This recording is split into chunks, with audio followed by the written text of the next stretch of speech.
What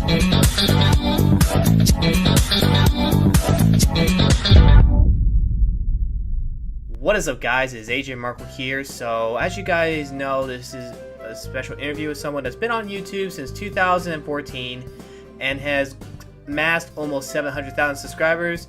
So please give a huge welcome to YouTuber slash FNAF YouTuber, GMOD player, Among Us player, whatever, Rye-Rye99.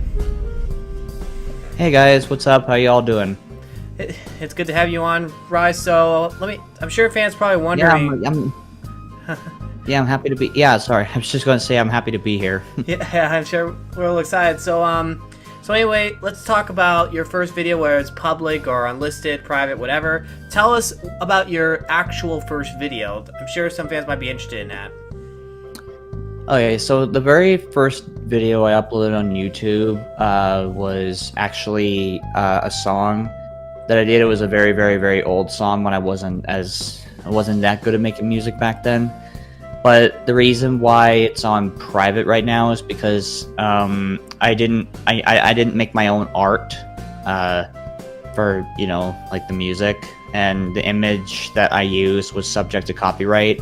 That's why a bunch of my songs are privated, because I got several claims, and this was during the time where I got that copyright strike on that Try Not to Laugh video, which is still deleted, and I was just paranoid that, you know, I didn't want something like that to happen again, right? So because if you get 3 strikes, you can lose your channel. I just wanted to keep my channel alive, and I didn't want to get into any more copyright trouble, considering the fact that those videos were monetized, and it wasn't fair for me to make money off a video where that includes like an image that I don't own that's subject to copyright, if that makes sense. It makes a lot of sense, because especially with the copyright system being broken nowadays, you don't want to deal with any more copyright claims.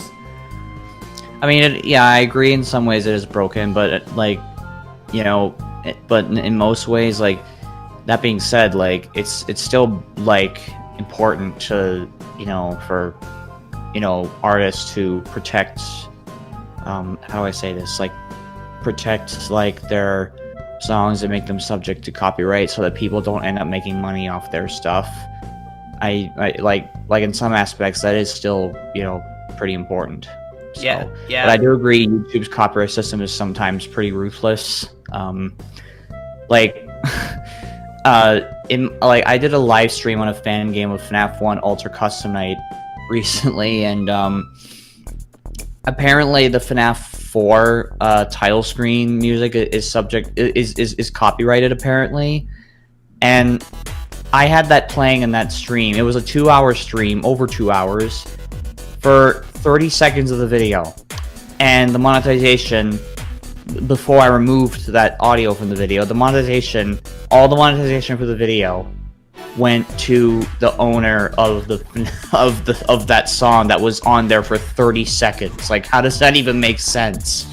That's a recent term of service where third-party people can make a claim. So anyway, while we're on the topic of YouTube, what made you decide to go full-time on YouTube? I mean, a lot of people want to do that, but there's that peak in your life where you're like, I'm gonna do this.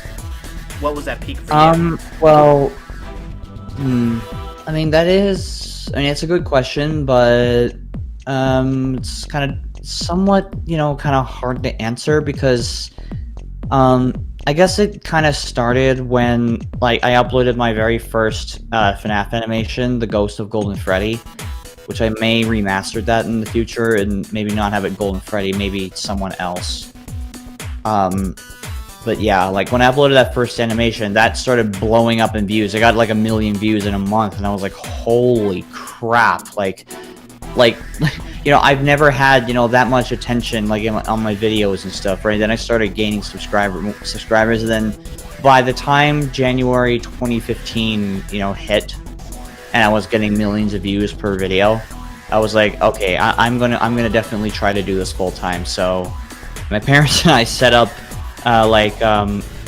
myself up on Google AdSense so I could make money on YouTube doing videos, and I was making some pretty good dosh during that time, I must say. And that's when I was like, sure, I'm gonna try to do YouTube full time. I don't know how long it'll last, but it's worth a shot. Also because like this is a bit of a personal thing, but it's also because I have social anxiety. Like I have trouble interacting with people, you know, in real life properly. Like I don't really interact like most others would, if that makes sense. And you know, it would just be a lot better for me if I could like work from home instead of having to go to a job, because I feel like I might have some difficulty there, especially with my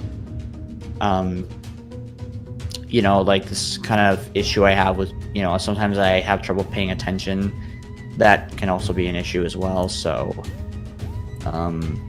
yeah, that's mainly what made me decide I want to do YouTube full time, is when I uploaded that first video.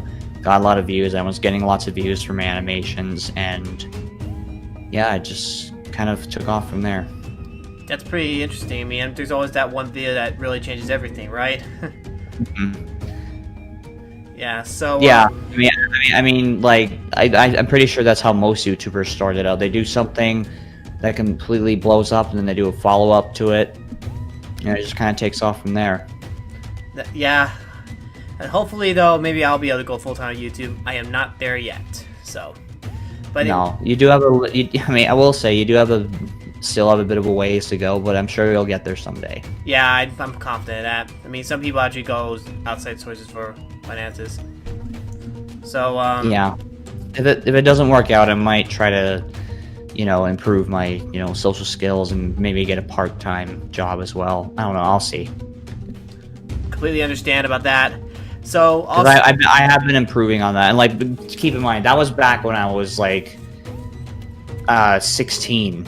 Well, turning 16 is when I decided to do YouTube full time. So yeah, you know, I'm a different person now than I was back then. So yeah, I totally understand that. So Five Nights at Freddy's, I know you've gotten into that when you're younger, but what was that one game, obviously, that really made you interested into FNAF more deeply? And by explaining by that, I mean some people just play the first game and they don't really go into that. But what got you into FNAF more often? Okay, the answer to this question is actually kind of embarrassing, I will admit. Okay, so in order for me to answer this properly, I gotta go back to when it all started. So I was a gigantic fanboy of the Annoying Orange. I don't know if you guys know about, you know, him and, you know, their videos and stuff. And there was, a character called Midget Apple had, you know, a gaming channel, which is now called the Annoying Orange Gaming Channel. But the first Five Nights at Freddy's video I ever saw was Midget Apple playing Five Nights at Freddy's. At first I was confused, but then I saw that one jump scare from Freddy, and even though I wasn't playing the game, I actually it did make me jump. And then I was like, okay, I actually want to see some real people's reactions to this. So then the next FNAF video I watched, besides the Annoying Orange stuff, the next FNAF video I watched was one actually by Smosh Games, and they played Five Nights at Freddy's. And I saw them getting jump scared by Bonnie and, you know, Freddy and stuff. And, you know, I started looking up more and more reactions and stuff. And eventually my friend, you know, Zack at the time, who also knew about the game, you know, he and I were watching videos about it. And I decided, you know what, I want to try this myself. So, you know, I played it. And I managed to beat Night 1 and 2 on my first try, right? So I kind of got a little bit cocky. Because, I managed to beat Night 1 and 2 by just closing the left door at a certain time to stop Foxy. So I kind of tried that for Night 3, but, you know, obviously Foxy is way more aggressive in Night 3, so I had to change my strategy a little bit. And then I got jump scared by Chica, and then I literally tossed my iPad onto the floor because I had my volume on full blast. Yeah, it was... Yeah, it got me pretty bad, that one. That Chica was my first jump scare. And then I noticed these crazy, weird, or entertaining story or meme-y FNAF animations. I noticed all of them had the anagram SFM on it, and I thought, like, you know, what's SFM? And I looked it up, and it's apparently it stands for Source Filmmaker. And I saw other animations, non-FNAF animations, based that were made from SFM as well. And I kept watching more FNAF SFM videos, and I was like, wow, this is actually really cool. I might want to try this someday. And look at me now. Yeah, I mean, I'm sure... I'm sorry I kind of rambled there. I kind of tend to do that sometimes. Sorry. It's okay, dude. Sometimes when people want a question, they just want to hear the whole thing. I mean, that's basically what's important about in this interview. So, anyway, I'm sure there are a few SFMs that you want to remaster, but what is one particular SFM that you've made, but yet you have yet to remaster soon? Well, I don't know about soon. I think soon is a bit of a stretch, but I did plan on, you know, like, I don't want to say too much because it might spoil quite a bit of things, so I'm going to try to keep it, you know, simple and short. But, one I did plan on remastering was, the Ghost of Golden Freddy. But instead of Golden Freddy, you know, scaring them, instead of Golden Freddy tickling Foxy at the end, which I think was really cringy now that I look back at it. Hey, we gotta start somewhere. Yeah. Well, what I think I might do instead of, I mean, it could be Golden Freddy or Goldie I call him now, but, you know, it could be him. But, like, some evil guy is trying to make all the FNAF characters and all their friends turn into bad guys and stuff. And then I plan on making a scene that looks, you know, like you can tell it's referencing the Ghost of Golden Freddy, you know, kind of like that. But instead, make it a more, like, I guess, darker story, if you know what I mean. And I've been talking to a friend about, you know, these kind of ideas, and he's been helping me. Because, you know, sometimes I'm not, like, English wasn't really, like, my best subject in school. I just barely passed because I have vocabulary issues sometimes. Well, I did. But, so, like, sometimes, like, I ask for some people's help for ideas, but I always give them credit whenever I do. You know, there was a time where I admit I didn't used to do that, which I admit was, you know, scummy, and I do apologize to, you know, anybody who gave me ideas I didn't give credit for. But yeah, from now, like, from this point forward, ever since, like, for a few years now, I've always remembered to give credit to people who suggest ideas for me to do, basically. Anyways, I'm kind of getting off track. So, another animation I thought about remastering was the one called Strange Phone Calls. You know, that's the animation where, you know, Foxy and Freddy are both, like, in the office, and they're getting these weird sounding phone calls on the phone. Have you seen that video? I have, actually. I've pretty much seen at least all your SFMs. Yeah, but, you know, I noticed that I had very little dialogue in that video, and it was kind of the same thing, and the animation was, I do plan on improving the animation too. So I plan on adding more dialogue. You know, they have, like, more of a conversation, and the reason why they're getting those phone calls is because it's actually BB and JJ prank calling them, because, you know, they're a couple little pranksters, so I thought it would be a better plot twist if, you know, BB and JJ were just pulling their leg, you know what I mean, and then eventually they find out, and yeah, I thought that would be, you know, much more, because, I mean, there's a huge unanswered question in that video. Who exactly is doing those phone call things, right? Yeah. So I thought it would be better if I had, like, you know, an actual person doing it, like BB and JJ prank calling them or something. Yeah, totally understand. Now, I'm sure that you used to use the Splinx models, but as from a poll you did, you asked fans which models you used, and they chose, like, the modern FNAF models. But for anyone that basically criticizes Splinx models, what do you have to say to them about that? I mean, I totally understand. You know, I don't disagree with them about the fact that, you know, they are not accurate at all to the actual FNAF models, and they're more, you know, cartoony. And I agree, there are way better models out there. But you know, like, even though I like the Splinx models, I guess it is time to move on at some point. So, from now on, like, I mean, it's been a while since I've animated something, right? Then the April Fool's one you did with Nico. Yeah, but that was a joke. It was, I acted like it was, you know, my most popular video on my channel, with part 2 of it, but it turned out to be just a Henry Stickmin joke. I guess that's probably why it didn't really get, you know, a lot of views. It's probably because it's just not, like, serious. It's just a joke. Yeah. But I'm hoping, you know, because my views have been, like, down, like, a lot lately, but I'm hoping if I get into, like, more stories and, you know, I get into, what am I trying to say? I get into, like, you know, more, like, better animations and, you know, more accurate, and, you know, I do them more often with the help of some friends, of course.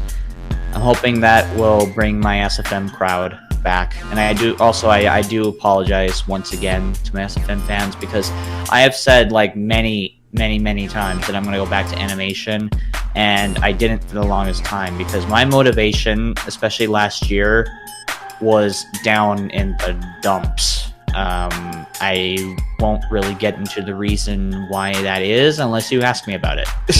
Yeah, it's understandable. And so,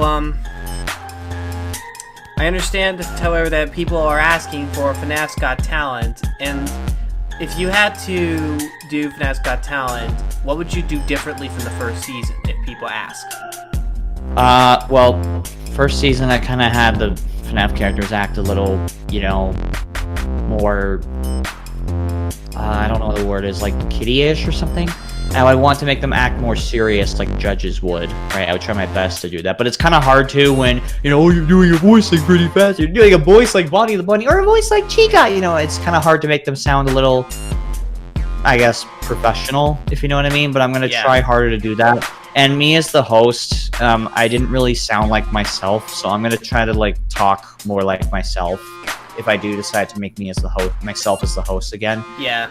I might even, like, do a complete remaster of season 1 and include, like, some acts that were in the original season 1, but also include some different ones. You know what I mean? Yeah, I totally understand what you mean. And also, I'm definitely gonna use a different, like, map, because there's an actual theater map that I plan on using as well. I think it might suit better, you know, because you got the audience behind them and stuff, and it's actually a stage. Like, all I did there was basically, you know, clean up the FNAF 1 map and just put a few lights, and that's it. Like, I can do better than that now.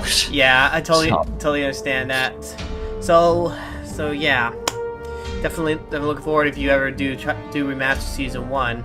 I'm sure, because a lot of people were talking about, you know, FNAF's Got Talent. Even people were messaging me about it, asking like, "Hey, are you when's Rye gonna do like FNAF's Got Talent again?" I mean, you're currently the only YouTuber that ever took FNAF and made a Got Talent about it thus far. The rest of things that happened out there were reactions so far. You're the only person that came up with the idea so far as I know. Well, I mean, to be honest, like, well, I mean, it's kind of true, kind of not, because I have seen other videos that aren't, you know, that don't have as many views that have done FNAF's Got Talent thing. One of them was a joke with FNAF plushies, and the other one was another FNAF judgy thing, but that was more of a joke as well, whereas mine was more serious, but I plan on doing a better job on it, you know, next time I do it. Now, fun fact, there was going to be a FNAF's Got Talent Season 2, and it was almost finished, but I really hate talking about this, but, you know, you witnessed this, Aaron. In 2019, my computer broke twice in 2019, right? Yeah, and I remember that. Because of that, I lost everything I had on it. Literally, I lost all my, well, almost all my saved SFM sessions. I did manage to recover one or two of them, but, well, one or two of them, like a few of them, but you know, most of them, you know, I lost. And I tried to work with what I had, and I tried to continue on, and I even asked people to help, but whoever I asked to help just, you know, lost motivation or couldn't do it for some reason, or just didn't do it in time. So, at that point I gave up and I just decided to move on with other things. And that's mainly one of the reasons why actually I have not been uploading animation in such a long time, is because I was kind of trying to recover that. And also because I was losing motivation myself too. So those two combined, not exactly very good, right? So at that point, I just said, this is taking up too much of my time. I can't, I don't have time for this, and I just ended up canceling it. So, but I might bring it back sometime in the future. Like I said, I'm not sure. And it'll be, in the words of Phone Guy Night 2, new and improved. Yeah. So, yeah. So I do apologize to anybody who wanted to see FGT, and they didn't get to see it. I guess it is partially my fault because I worked slowly at it, but at the same time, not really, because my computer just decided to give out on me for no reason, and then that got turned into a meme, which I really didn't appreciate, but, I guess, stuff happens and you just gotta keep moving forward. Yeah. You know what I mean? Yes, people come up with figure out ways to do memes of anything nowadays, especially since I've talked about a particular meme on my channel that I won't say on here that was not appreciated to another person. We won't go into that. I saw that. I also agree with what you said. It's not right to make a meme of that, considering I also know about, like, the situation and all that. Yeah, so to continue on though, despite the setbacks from your computer and everything, what was the next thing that got you interested in doing more gaming? Besides just GMOD. What got me interested in doing more gaming? The lack of animations. When I realized I was lacking, motivation to do animations, I knew I had to put more gaming stuff out, and I guess I kind of went from an animation channel to a gaming channel, and I'm starting to question if that's really what my fans wanted, because, ever since, my last animation before this one, before the April Fool's thing, and not counting the intro, like the little intro I did, it was like 2 years ago, and ever since that, I've noticed that my views have slowly been declining. So like, the view count of my latest animation does worry me, I admit, because it only got like 6.3 thousand views in like almost 3 days, which not very good if you consider my subscriber count, right? So yeah. I am a little worried that I might have waited too long. I just hope it's not too late for people to give my animations, one more chance. I know I probably let my SFM fans down, and I'm sorry about that, but I hope to fix that by, hopefully, if I find the motivation, and the motivation stays here, give them a really special treat. Yeah, I think though, despite the lack of SFM animations, as much as I know, that SFM animations take a lot of time, and people can't just say, give us an animation, give us an animation, give us an animation, because it takes a lot of time, framework, the lighting, the movements, etc. You've done SFM for 6 years now, and the process just as much as any skilled / experienced SFM animator, basically. So if anyone wants to be an animator in the future, or is slowly working on it, what is the #1 advice you would give to those animators? Definitely, if quote unquote fans try to rush you, not trying to sound rude when I say this, but just try to ignore them. And if they say they're going to unsubscribe if you don't do an animation with a certain amount of time, don't let that get to you either. Because in the end, they're not exactly respecting the fact that you need time to do it, right? But at the same time, take your time, but at the same time, don't do what I did and don't take too long. Because if you take too long, eventually you're going to lose your audience, and you're going to end up kind of like how I am right now. So my advice to any YouTuber is, don't make that same mistake that I did, and try to get it done within a decent time, and take all the time you need. Just don't take too long, and just do whatever you can to make your fans happy. And for the love of Pete, do not rush it, because if you rush it, it's gonna look not nearly as good as it would have if you took your time. And I admit that's what I used to do in the past. Like, this is also something that people need to understand. The reason why I was uploading animations so frequently, like in the past, in my early days of YouTube, is because, one, I wasn't as good at animation back then, and two, you know, because you know, my animation wasn't, you know, as precise and as smooth, and I was just doing it just for fun. Obviously, you know, that considered, I was able to do animations a lot because, you know, the animation wasn't as good back then, right? But now that I'm trying to do better at animation, that's why it takes me longer to do. But the reason why the reason why it took me way more longer than, you know, I should have, is because of all that computer trouble. And yeah, I'm sorry if what I said there was confusing. I had trouble wording that. It's okay. I mean, I have trouble wording things sometimes. You word things pretty good to me, and because you basically explained like what to do, not to do, and gave some good advice. Now, for the whole Five Nights at Freddy's, I mean, I know obviously your favorite character is Toy Bonnie based on your OC and everything, but if you had to name a character from each FNAF game, what would you choose? Like FNAF 1, I would choose Freddy, for example. FNAF 1, I would probably have to go with Chica, because before FNAF 2 came out, Chica was actually my favorite character. So, for me, it's Chica for FNAF 1, for which I, you know, that being said, like, I kind of wish there were more Chicas in Zany GMOD. Pizza! Aaron, no. Anyway, yeah, FNAF 1 is Chica, FNAF 2 is definitely, Toy Bonnie. Sorry. Right. Wait, what did I call? Okay, Toy Bonnie, or actually, you know, if there was a fixed version of Mangle in FNAF 2, that might, you know, have been my favorite character. Not gonna lie, but yeah, FNAF 2 is Toy Bonnie. FNAF 3, I'm gonna have to go with Springtrap because he's the only animatronic, and I don't really like the Phantoms that much. I'll be honest. FNAF 4, at one point it was Nightmare Bonnie, but I'm actually gonna have to go with Nightmare. Ooh. And yeah, Nightmare. I like, you know, his colors and like his, you know, design and stuff. So yeah, Nightmare. Sister location, probably Funtime Freddy. Probably Funtime Freddy. FNAF 6. FNAF 6 is a tough one because there's a lot. Yeah.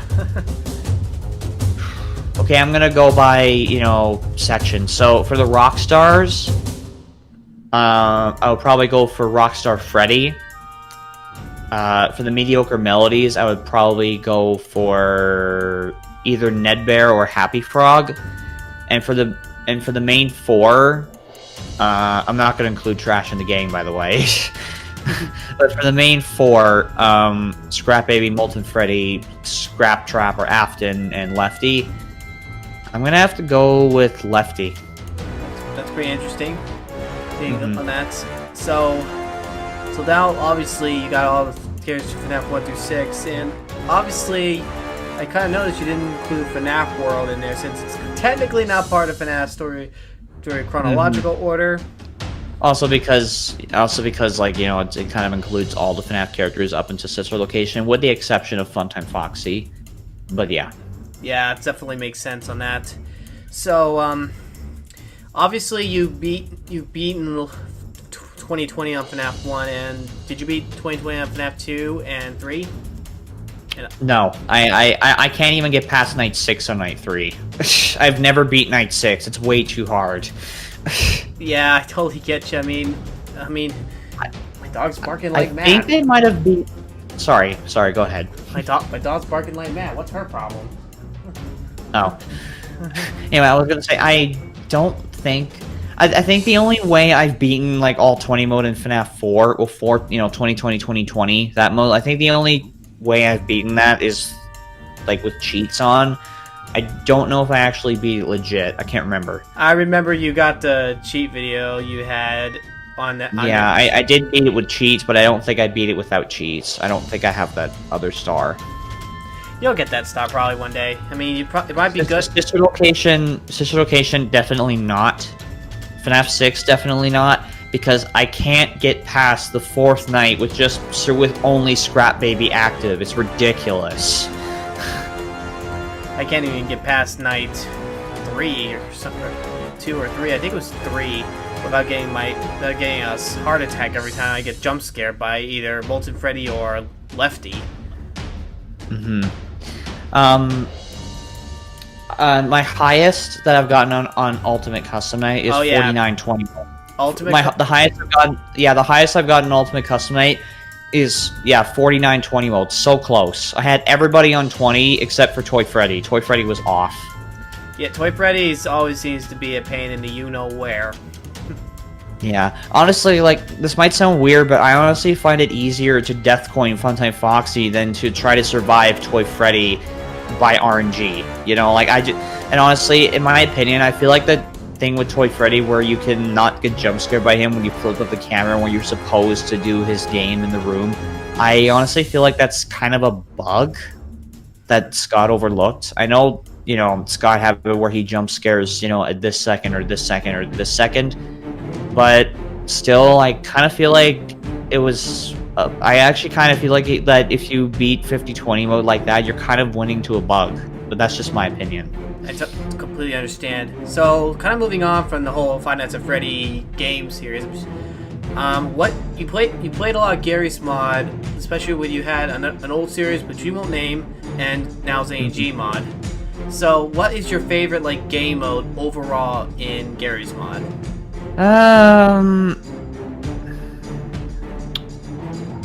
That's a bit of a tough one. I'm gonna have to go with either Capture the Flag or Hide and Seek with Proximity Chat. Oh yeah, I have yet to try the Proximity Chat one, but... Yeah, there are other ones I like as well, like Trash Compactor and, you know, some of our custom game modes. Okay, favorite custom game mode? Probably Family Feud. Oh yeah, yeah, I mean, I've done... Yeah, I was involved in a couple, actually one of those so far. Yeah, and if I upload that other video, then it'll be your second one. And Holly was there too. Yeah. Won't spoil the outcome. But Nico did something really silly and said a certain thing again that actually worked. Yeah.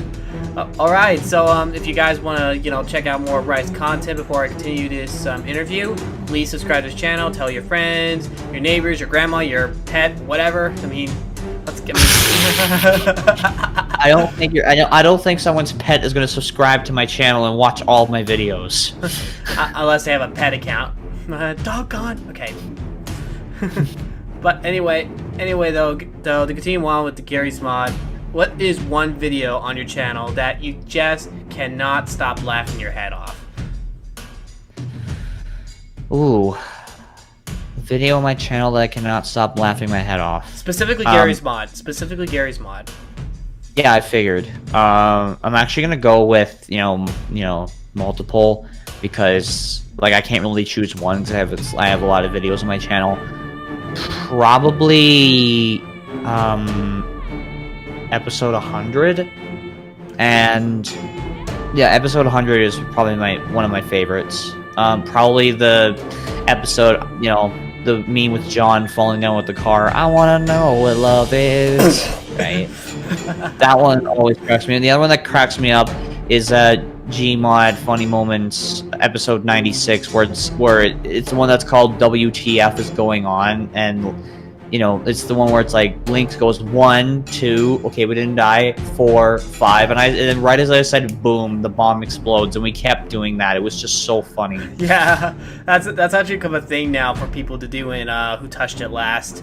I mean, oh yeah, also another video that I always find funny is the video is literally called Poo Poo. And if you guys don't know what that is, a random dude joined mine and Brandon's game. We were playing Clue, and his name was Poo Poo. Oh yeah, yeah. I mean, I have the Clue game, guys, and I actually have the board game. So if you just want to be a strategic or strategist and not fail like Henry Stickmin all the time, that's the game for you.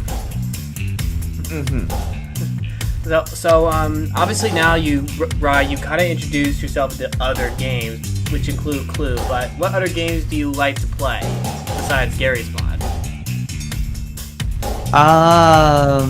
Does it have? Can I include like games that I haven't recorded? Yes, you can.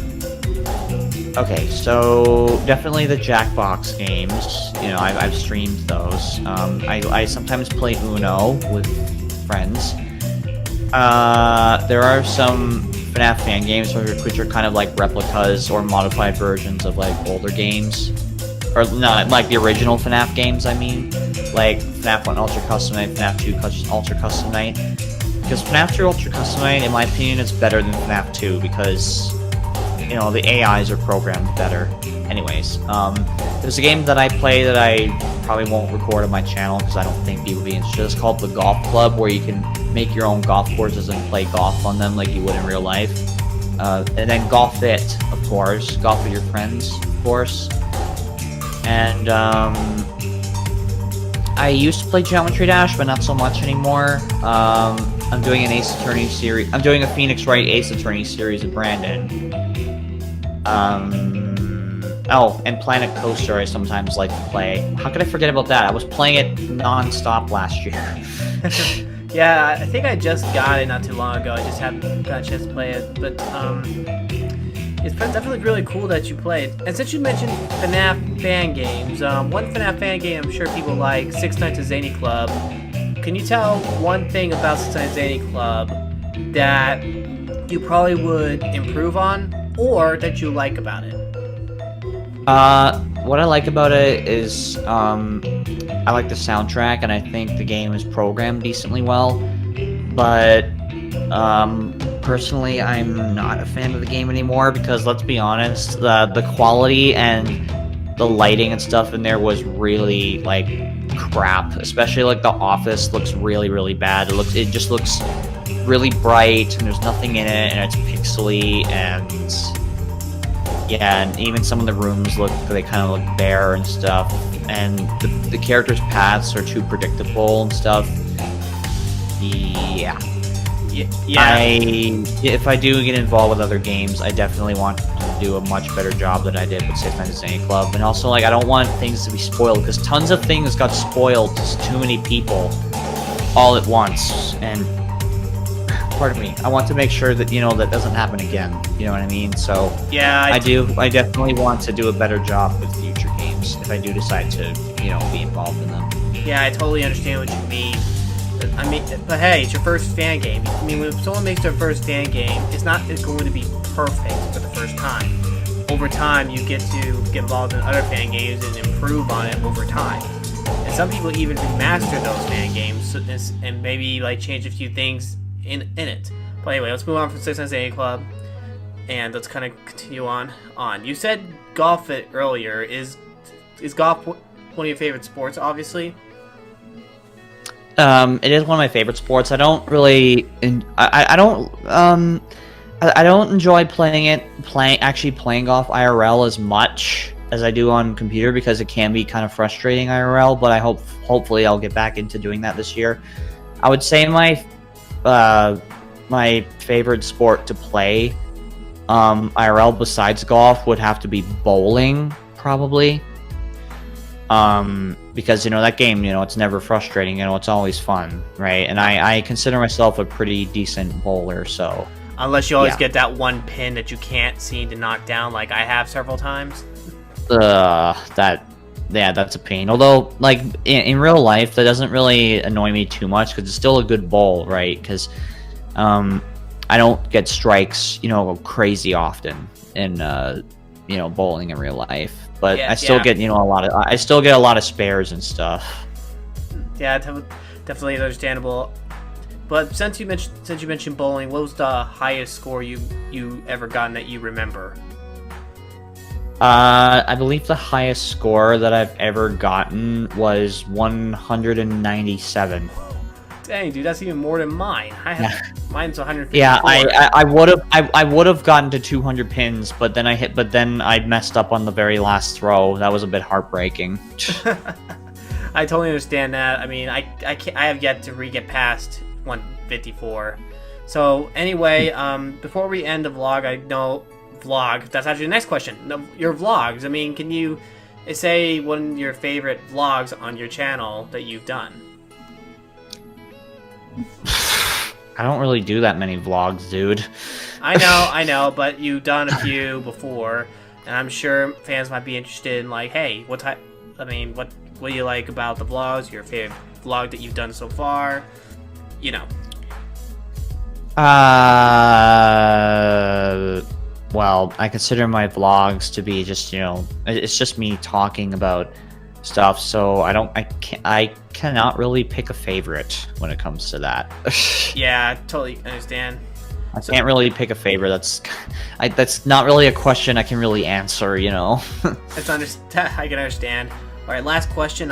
What videos should fans expect from your channel in the future? To be honest with you, I don't know. I don't know. They can hopefully expect animations, but definitely, you know, GMOD maybe Among Us. But at this rate, I'm not exactly sure, you know, what to do with my channel because, you know, like I don't want to sound like I'm getting all down and out and, you know, pouty and stuff like that when I say this, or like I don't want to sound like I'm complaining, but it's okay.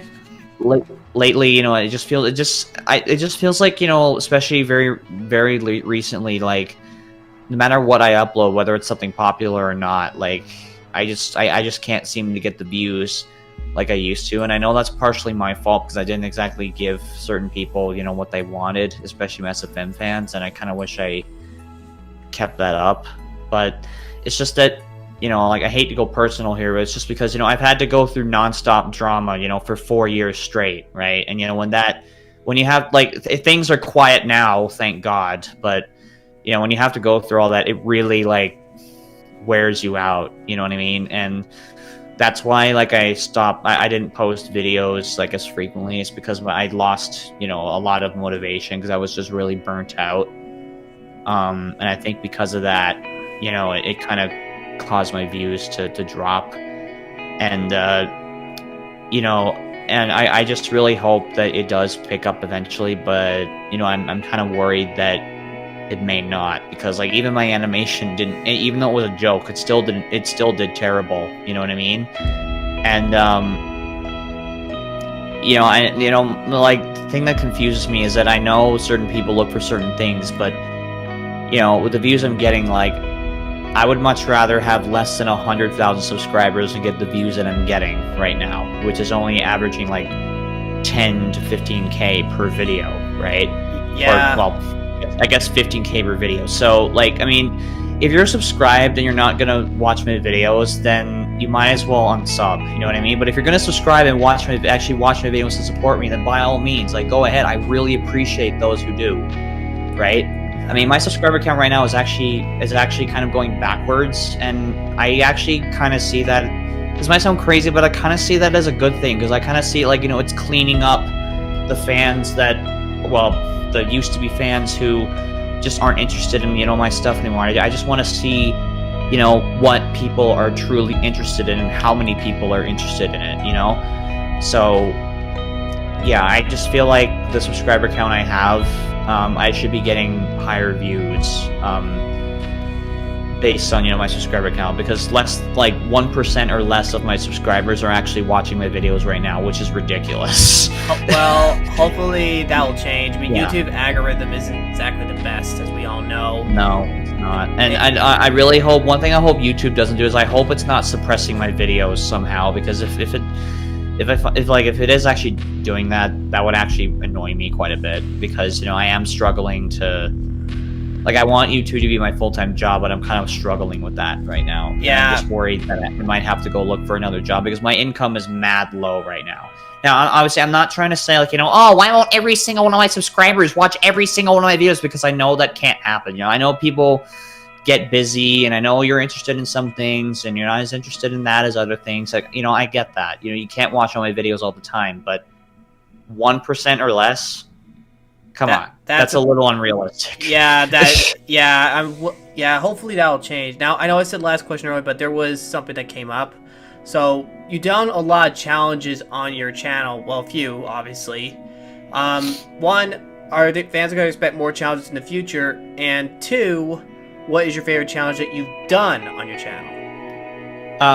Well, I will say, guys, the reason, to anybody who doesn't know, the real reason why I haven't really done that many challenges is actually because, I wouldn't say Zack and I are not exactly friends anymore. It's nothing bad happened, don't worry. It's just that he had to move all the way to because I live in a big city, and he had to move all the way to the other side of the city, and he's in a new, he went to a new school, and he had new friends there, and it takes him like almost an hour to get to my house, where he is, so we just kind of stopped talking, which, you know, it bums me out. You know, he was a really good friend, and I really hope to reconcile with him someday, but you know, that happens sometimes. You know, certain friends move on and stuff, you know, like, and you know, no hate towards him. Like, I wish him the best, and you know, like, I still thank him for, you know, all the good times that, you know, we had, but you know, sometimes you just got to move on, and that's,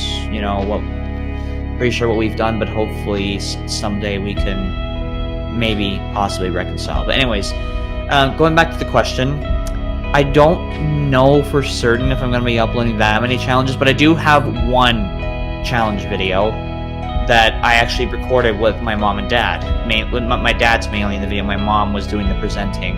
It's a gluten-free pizza challenge where we score each pizza, how much we like it, and we guess where it's from, and then we determine who makes the best gluten-free pizza. It's really cool. I don't think it's going to get that many views, but, you know, who cares? You know, it's a fun video with my parents. I'll upload it anyway. You know what I mean? Yeah. Also, like, one thing I actually want to clear up to, like, the answer of, like, that last question that you asked me. Like, I appreciate, you know, all my fans. You know, I'm not trying to talk down on them. You know, like, I appreciate any fans that, like, true fans that actually do support me, you know, actually, you know, watch everything that I do. Because, you know, I've seen my true fans. You know, I know who they are, right? All I'm saying is that, you know, if you are a fan of me, then, you know, you should, you know, be supporting me and stuff, which they are. But, you know, those who just don't watch my videos, but they're subscribed, why are you there? You know, that's all I'm saying. You know? Yeah. You guys can look forward to at least one more challenge video in the future with my dad. I might do more challenge videos with my parents, maybe, or with my IRL friend if he and I get to talk, because I did plan on doing more challenges with, you know, this other IRL friend that I have right now. But he's gotten, like, really busy with, you know, college and trying to find a job right now, so it's kind of getting difficult to hang out with him now. Just perfect. Life throws curveballs. It's okay, you know, life gets in the way, and that's kind of what happens, you know. That's why I actually prefer having online friends and IRL friends, because online friends can stick with you more than IRL friends, because, you know, you can talk with them all the time, and they won't exactly move away from you or anything. Yeah. Right? No. I apologize for rambling a lot there. I tend to, like, do that to get points across. It's okay. Actually, it's okay. I mean, I've understood you. I hope the fans understand it too. Anyway, guys, that's my interview with Rye-Rye99. I will say this: no one has ever interviewed him before, and I'm very glad to finally interview him. So, if you guys have not checked his channel out yet, please go check out his channel in the description or in the box where that comes up, and also check out a playlist I also made for him for his videos under 100,000 views. And also, guys, I hope you guys enjoy this interview, and also I hope you guys watched the whole thing and understood everything in context, so that way you don't take things out of context, which people have done before. So, anyway, don't forget to check out other videos from Rye and I hope to see you guys in the next video. God bless, you rock, don't forget it. See you guys, and thanks for having me, Aaron. I really had a good time. Thanks. Hey, no problem, dude. And you deserve all the support in the world.